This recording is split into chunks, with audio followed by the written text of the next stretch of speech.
Hello, I am Luna Mystica, and thank you for coming to my channel, joining me today, sitting out here in this beautiful space with this nice river flowing behind me, and it's just this luscious forest. This place seems really grounded and very special and magical, so I felt very inspired to come sit here and do a chat on what it means to identify with the path of the witch. And I also wanted to talk about what it means to activate and embody goddess energy, as I'm getting ready to start teaching some classes in public spaces where I'm going to offer some goddess activations and energy initiations. I want to talk about personally what that means for me and what that looks like, hopefully to clarify also some perhaps misconceptions or judgments that may be hindered upon the identification of identifying, I guess, with the path of the witch, and how perhaps if you are contemplating that, or if you have already identified with that, or if you're just not going to identify with that, maybe to clear up some misconceptions around the whole topic. So thank you for showing up here for this conversation. And I also want to go ahead and be really clear that I'm going to be referring to in this video tapping into feminine energy. So whether you identify with male or female, and I say this quite often in my videos because I do tend to speak more around feminine energy, you do not have to be a girl and gender identified as a female to be here. I don't care what you identify with sexually, your sexual energy, or if you are a polka dotted alien, you are welcome to be here. Something here for everybody is we are made up, all of us, of masculine and feminine energy alike. This can be applicable to even the gentlemen here. So anyhow, that's my little disclaimer on this video. So first I want to kind of talk about, for me, and some of my personal experience with learning to identify with the path of the witch. So we all have so many identities, right, that we're running around in this world with. And so just for example, okay, I identify with being a witch. I also identify with being a mother. It's not what am I, it's what do I identify with, right?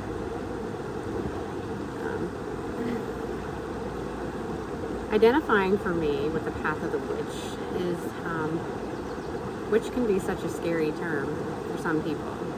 Some of us, it's not. Those who have claimed it and own our own powership over it, meaning is that we're actually very comfortable with that aspect of us. And some people are terrified to shit of it because why? We were either taught to be, growing up, or society's labels, right, of scary. So what does it mean for me to be a witch? And so I feel like this term is also very loosely permeable with the term the shaman or the healer, right? It's all, I feel like these are all very intertwined words to use, right? So what does it mean to be a witch? For me, in my experience, it's been all about self-healing. It's that ability to take on and nurture those places in us that are wounded, that are buried in shadows, and we're going to talk about shadows in a minute, that have been difficult to express in this world. And our capability as an individual to actually come into softness and nurturing of these spaces on our own accord, right? We do receive help from the outside world, particularly, in stickier places, right? We all need help. But again, where is our capability as identifying as a witch, able to come in and change energy and perhaps family patterns that have been going on for generations, maybe we don't even know about, right?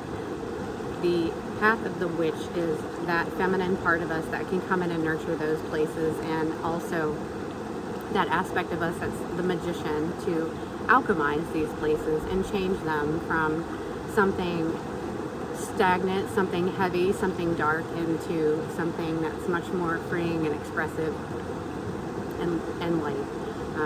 That's for me the path of the witch, right? Also, it is that making clear and focused intentions, and I think that this is where stuff can get convoluted in that term, using the term witch, right, or witchery or whatever. So just like anything else in this world, witches have a choice to use their healing abilities, to use their power, to use their intention, to use their creations to either manipulate things into darkness or to express things and move things in the realm of light. So just like anybody else in this world, a witch is capable of both of those things. It's like we start to get into different religions and how convoluted and you know, and how dark the energy can run into some of those situations too, right? Anybody, it's all a choice of how we're going to show up and use our intention and our power and our capability.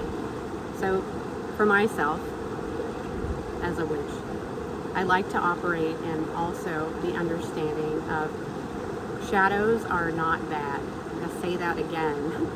Shadows and darkness are not bad. And this is another place in which witchery has been rejected, right? It's so scary to think, for whatever reason, that we can go into places of darkness and bring them out into the light so that they can be seen and that they can be healed. And this refers to uncomfortable emotions. And I start with rage, right? That's where we start. How many people like to be around anger, like to be around rage? But how many times is the fire in us actually justified from a situation that has occurred or something that we're seeing?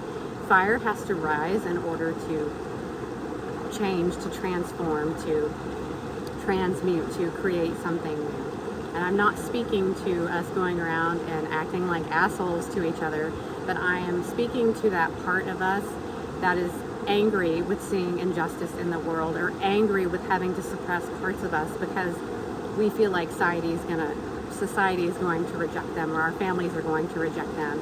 The rage part is that part of us that we're also wanting to suppress down because we feel like it's improper or it's uncomfortable, right, for other people to see. And again, like the rage thing also comes with boundaries, and that's where I'm going to talk about also in this, and when I get into the goddess activation part, why we need to build a container to be able to put our rage. But this is feared. Like, we're not supposed to have a voice. We're not supposed to be angry, is the way that we have been taught and conditioned and programmed to believe. So what lies underneath rage is grief and sadness and pain. And this comes from many a lifetimes and lineage in our families of stuff that's just been fucked up along the way, or experiences in past life and yada, yada, yada. I'm not going to get into past life stuff because I'm going to just focus on the here and now.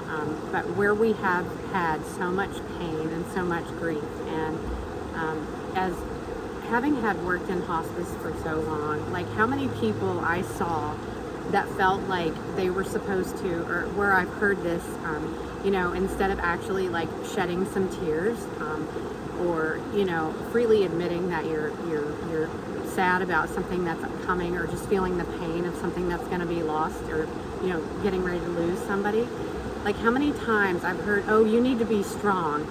You don't want other people to see this. Like, again, this is crap that's been programmed and conditioned in us so that we can't like tap into these places. So as the path of witchery, this is where I step into the understanding of walking into the shadows, right? These are the things that we don't want the light to touch because we fear the reactions from others, or actually to a lot of times the rejection from ourselves. It's been recent, some of the shadow work that I've been doing, and I'm telling you guys, this is an ongoing process. The shadow work never ever stops. And if you are on this path of identifying with the witch and one who understands how to work with the underworld and shadows, and when I say underworld, I'm talking about like the underworld, like the world inside of you that feels like hell. It all needs to be looked at. And again, those of us that can identify with doing this type of work, right? Like, yeah, it can get dicey and fearful to go into these places, but we do, and we also have the ability after we've healed ourselves. And this is again like the whole identification for me around the term witch is like how to go into these places and ourselves so that if we can do this within ourselves, then we have the space and the capability to help each other. You know, it's interesting how we operate as humans, like trying to like walk around and fix all of this shit in people that's broken. And see, this is not the way to do it. Like, you can't fix something in another that is making you uncomfortable or that you deem as something that needs attention, unless, and I don't even want to use the term fixing, you can't help heal this in somebody else if you are not like willing to go into these spaces yourself. So this again is in two-part, like why the term witch is so feared. This is like a really powerful identity to hold, like to know that you can go into these spaces within yourself to offer that to other people. And how many people in the world are not even interested in healing, right? So this is why this is such a resistant topic, I feel like, and such a feared topic. People don't want to look at this shit inside of themselves. And anyhow, that's my whole soapbox on that. What else does it mean to be a witch? For me, it's very intuitive. It's where you are just present with energy, being still within yourself. For me, I'm going to say that I'm a very visual person.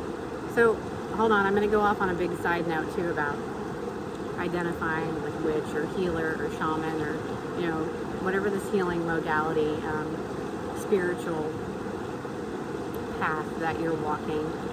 I find also in my witch practice that first of all, I'm very attuned to the moon energy. That's a huge thing for me. It's part of my astrological makeup, and I think, you know, a lot of people that do tune into spirituality, it's as above, so below, right? Like that's the planetary energy going around, right? We are connected to everything. We're connected to the sky. We're connected to the earth. I'm connected to this river that's flowing behind me right now that is aiding me in even having this conversation and allowing this stuff to flow through with a little bit more ease, right? Because I'm sitting here embodying this energy behind me. Let's talk about real quick the term embodying. What does that mean to like take that on and to be one with that, right? So if anybody wants to try to be one with the river, I'll shut up for a minute. Sit still, close your eyes, or keep them open so you can watch it.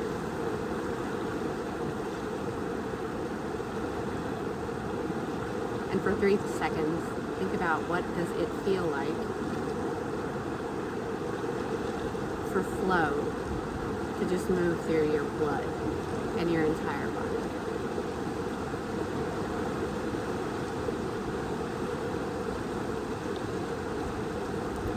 Okay.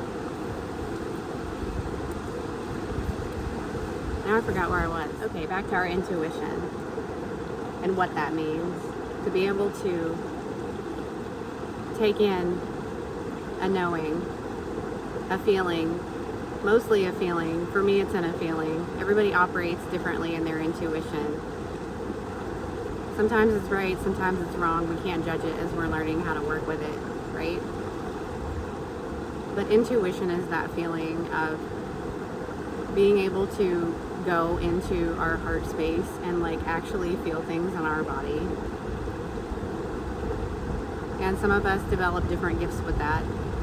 For myself, I'm a visionary. Back to my astrological importance of being on the path of the witch, working with the as above, so below. And I promise I'm going to lead this back into the intuition. See, it's like the brain gets sidetracked on something else. But as far as the as above, so below energy, so what I understand about astrology, I'm an Aquarius. That is a very visual energy. I see things. I can hone out on a bigger picture, and on the shadow of that, I can overanalyze the shit out of everything. As a Libra rising, how I show up in the world or how I'm seen by other people, I tend to reflect things back to people, that some things are comfortable and some things are uncomfortable. Libra is a very mirror energy. They thrive off of relationships because it's with our relationships that we learn things about each other. And also teach. I am a Cancer moon, which is the moon sign is your emotional place. Like, how do you show up emotionally? How are things running through your emotions? So the Cancer moon is a very intuitive, again, and nurturing energy, a very deeply connected to moon, watery type energy.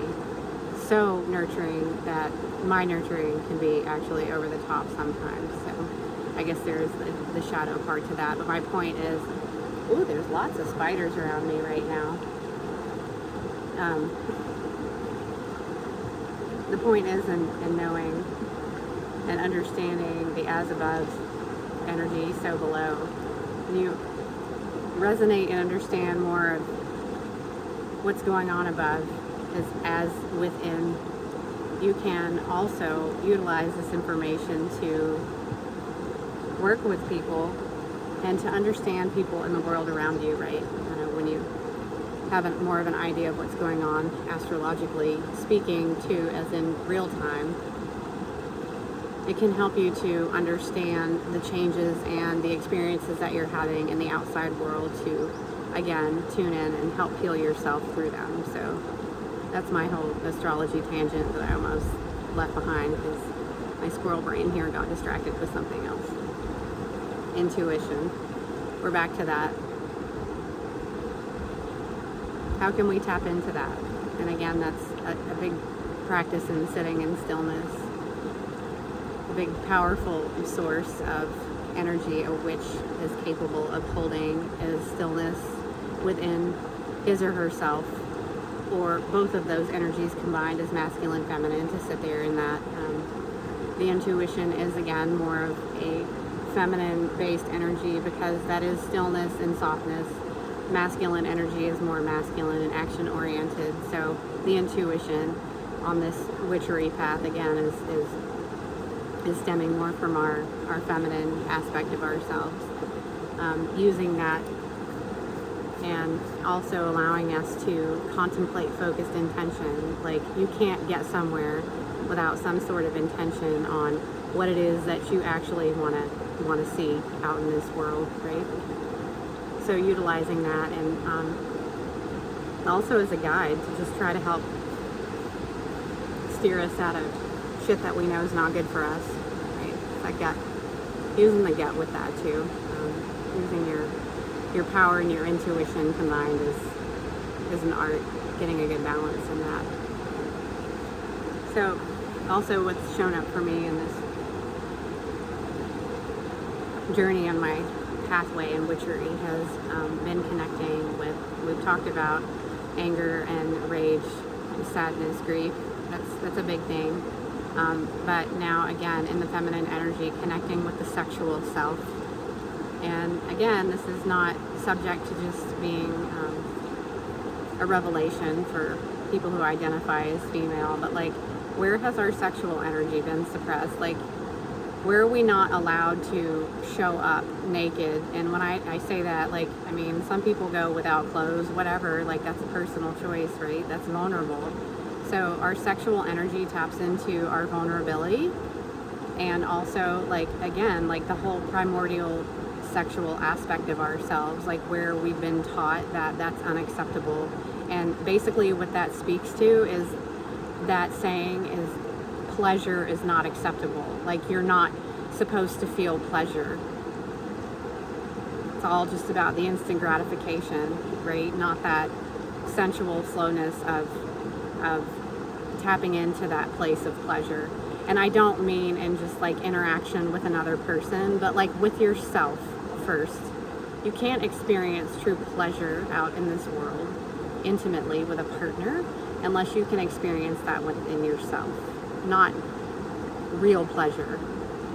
Anyhow, that's my take and my understanding on that. So that is tapping into that sexual energy and our deservability of being able to receive pleasure, but also allowing ourselves to be able to move freely with our bodies in a pleasurable space. And firstly, for me, and I know I'm speaking to a lot of other people who have, and again, this like goes again, more into like that shadow stuff where we've had trauma, particularly sexual trauma or issues with body rejection and different things. Like, you have to be able to come back into your vessel safe. And again, this is another big part of like the path of the witch, that feminine energy that's able to nurture that within herself and to be able to heal that aspect of ourselves, to soften up and to allow our bodies and all of our energy inside to start moving and flowing freely with that, because it's not something that we should have to suppress. It's a gift that we came here as humans to experience. So there's that. So now what I want to talk about is what it means and how I'm going to present goddess activation. So first of all, I want to talk about Luna Mystica and how she was born. Luna Mystica was born in the process of moving through some really deeply wounded parts of my sexual self and learning how to present them out without any shame. And how this showed up for me in my safe container was through the art of burlesque. Prior to having this experience, I had been in a dance community in which I felt pretty rejected in, and really that just came to show me my own insecurities with my body and how I was identifying at the time with other women. And again, like going into past life stuff of betrayal and yada yada yada and all this past life shit. But anyhow, so Luna Mystica came after this happened, and in the particular dance community that I was in, it was a competitive dance community, first of all. Like, okay, let me talk about this tangent. When I talk about activating goddess energy, we are not supposed to be competing with each other as women, or even in our like, we're just not supposed to be doing this. And I'm not even going to touch how I feel about this with men, because some of that's, I don't even know. So let's not even talk about the masculine side of the competition energy. But as females, like, is that really a soft energy to be having? Like, where we're out, like, competing with each other to see whose body looks better or who can dance better, or all these, you know, stupid things that we do to tear each other down as women, which that needs to stop. So that's how that started. And then I moved into, and also, again, sorry, backing up a little bit, in this community, not really, like, there seemed to be also this deeply rooted shame with, like, dance and it being sensual, like a sensual nature of an expression, which didn't make any sense either, because dance is sensual. Like, no matter what kind of fucking dance you're doing, like, it's sensations moving in your body, creating the thought that certain ways of expressing your body were, like, dirty or shouldn't be, right? And again, this also tapped back into me understanding and releasing energy that I was raised in, that taught me that being a woman in your body and moving sexually is not acceptable, which that's bullshit. So anyhow, Luna Mystica came after this experience when I tapped into creating art through burlesque, which was a very healing and vulnerable expression of releasing myself into the world and not really caring about what people thought of me while I was doing this also too, completely sober. Like, there was nothing to impair my judgment. Like, this was 100% thought out. So it was allowing myself to tap into that vulnerable place of me that also had some rage, some shame, and some sadness to be released, is kind of how my pieces shaped up. And it was fun putting those together. Like, first of all, it really brought me into the space of contemplating the emotions of the experiences that I was sharing my story with, and then, like, having that whole creative outlet and aspect of fun, and, you know, using my brain to create choreography, using my body to move and to express energy that had been trapped inside of me. And again, like, contemplating the story and bringing it out in a creative way that felt good and healing and powerful to me. And that was that. So tapping into goddess energy, this is where we start to move into these places of our feminine energy that we're ready to express and to release out into the world. And this doesn't have to be some sexual burlesque or anything like that. This can be tapping into dark goddess energy, perhaps, that is related to our medicine woman, to the healer, to the woman who knows how to be part of the earth, to the woman who knows how to work with herbs, to the woman who is ready to start using her voice and not backing down to things that are not right, intuitively knowing, to having boundaries with oneself. These are starting to activate these energies inside of us. So again, like when I'm talking about activating goddess energy, what I like to do is I listen to different stories on goddesses that were before. And so what I'm going to be presenting in my first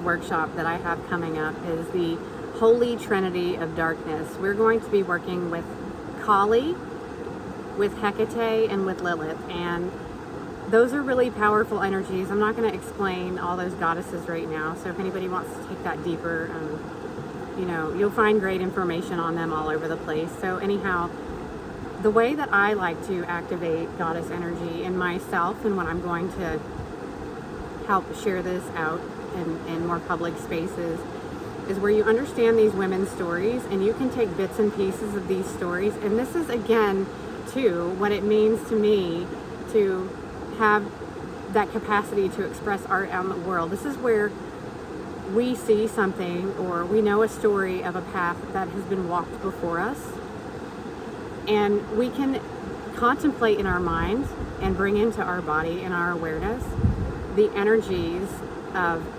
power and of creativity and of expression that these women have already tapped into before us. And when we start to, first of all, even be open to hearing the story of somebody that came before us, that opens us up to receiving this type of energy, right? Like, and this is, again, and being on the path of the witch too, like, it's not just about self-healing, but it is receiving that support, and it is receiving outside support of somebody who came before us with the same story, that has a story of empowerment, a story of standing rooted in oneself, in knowing and intuition and in confidence, and how they maneuvered around outside in the world, and what some of the outcomes of that was, and how a lot of these women that have come before, again, dark goddess energy, that have faced these demons within themselves, and these, demons that have showed up in their outside spaces, and how they've confronted them and had healthy conflict with them and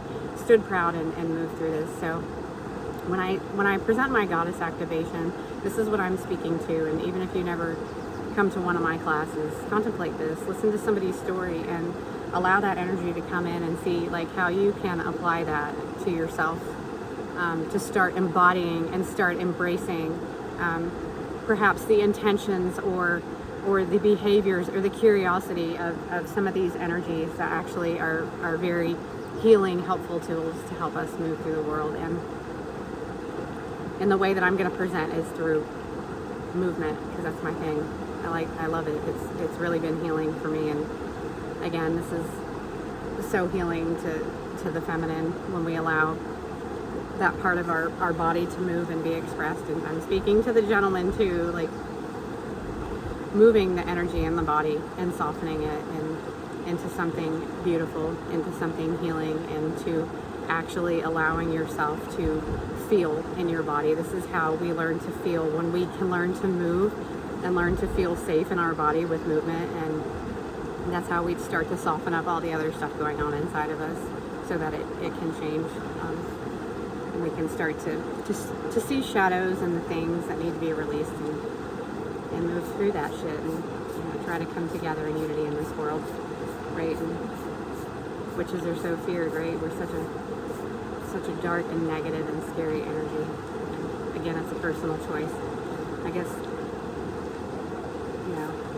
maybe some witches do nasty things. That's the unhealed version of the witch, right?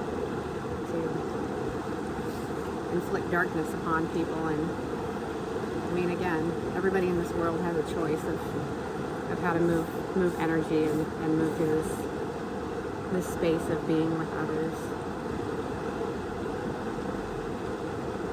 I don't know. I think that's all I got. I don't have...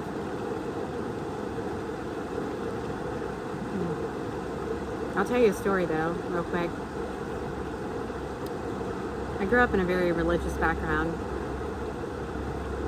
extremely religious, and I learned a lot of hard lessons through that, and that's where I met a lot of my adversity, to even allowing me to open up into this path. But as ridiculous as this is, when I was a kid, I wasn't allowed to go trick-or-treating. It was evil.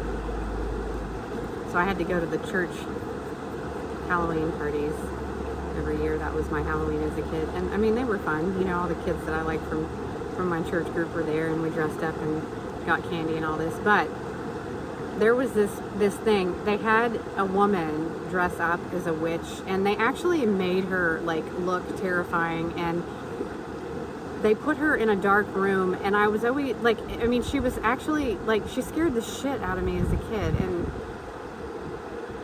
maybe this is my own reflection of what I had to go through, like as, you know, to face me identifying, you know, the path of witchery. But she scared me. But you think about that, like in the religious context, and I'm not speaking to all religions, because some are quite fine, you know, with us going off on this path of, why would you do that? Like, really? You're gonna put this terrifying woman, and then, I don't know, anyhow, I guess in part, like, I kept kind of coming back to that as an adult, like, having seen that as a kid. Of course I would be terrified to own my power as a witch, like, because the shit was scared out of me as a kid, like, the way that you know, the church, the safe place, presented it. So anyhow, I leave you with that. Contemplate on that, and perhaps any other things that, you know, have come up in your childhood, or in your past current life, to make you afraid to own perhaps something very powerful inside of yourself. Activate the goddess within, and get up and start moving. Feel sensual with yourself, and allow yourself to soften into your feminine energy. That's where your power learns to have a safe space to rise in your body first, and then let it come out, because you have a lot of good shit to say. Peace.